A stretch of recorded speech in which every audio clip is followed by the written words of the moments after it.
back to Fox 43 AM Live. Join us now is Lacey with the Capper Foundation. Good morning. Good morning. Thank you for having me. Of course, and I'm very excited now because on July 12th, Capper Foundation is celebrating founder Arthur Capper's 159th birthday. Yes, we do it on a much smaller scale than what it used to be from 1908 to 1950.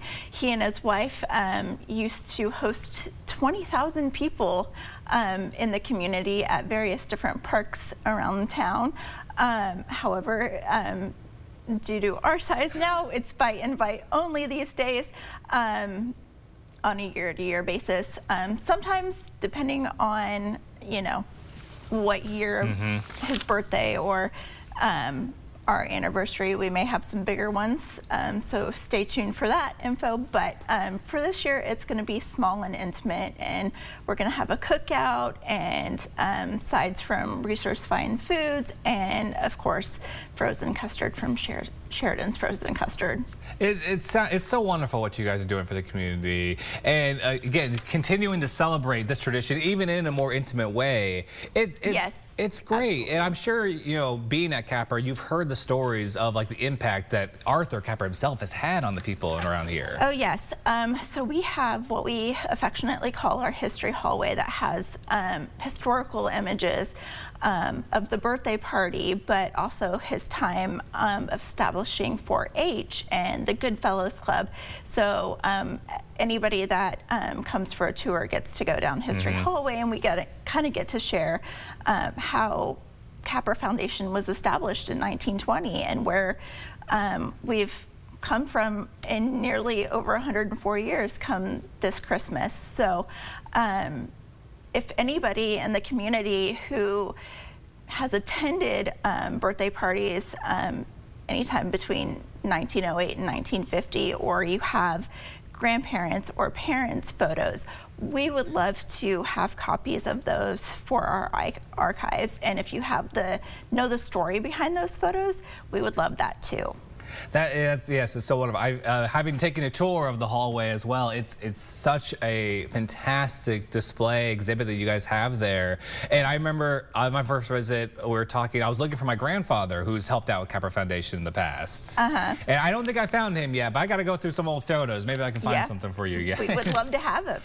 I want to talk about kind of the tradition a little bit of what Capper, what Arthur Capper wanted to do, why he started Capper Foundation, this whole event's going on. So in 1920, around Christmas time, he was a part of the Goodfellows Club of Topeka.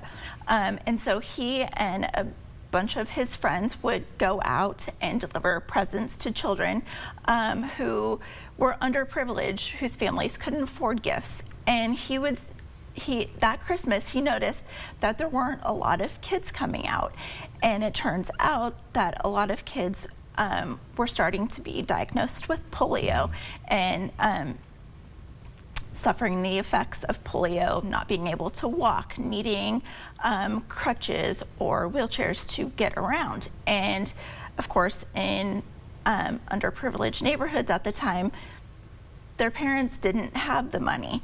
And so he and his wife didn't have kids, so they had the means to provide the services and the cost of surgeries and equipment. And so he established the fund with the help of his publishing room foreman, because he was the founder of what is now the Topeka Capital Journal, Conrad Anna, whose daughter had also had polio. And they established a fund in his desk drawer, and it kind of just went on from there, where there were more and more people who heard the story and needed help getting these services for their kids.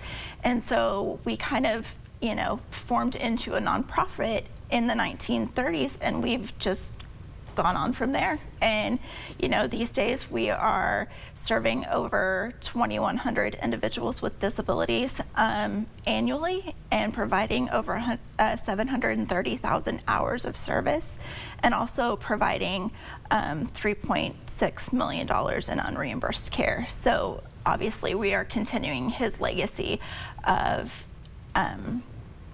not having that burden on families as much as possible. And that is in no small part to our volunteers and our generous donors as well. It's so wonderful that you guys are not only continuing the tradition of what Arthur Capper wanted, but expanding upon it as well. Absolutely. And it's great that you're still keeping this kind of party alive, even if it's smaller than what it originally was. It's great what you're doing for the community. It's fantastic. Thank you. Well, Lacey, thank you so much for joining us this morning. It's always a pleasure to talk about the Capper Foundation on the show. Thank you. And of course, everyone, to learn more about Capper Foundation, you can visit capper.org.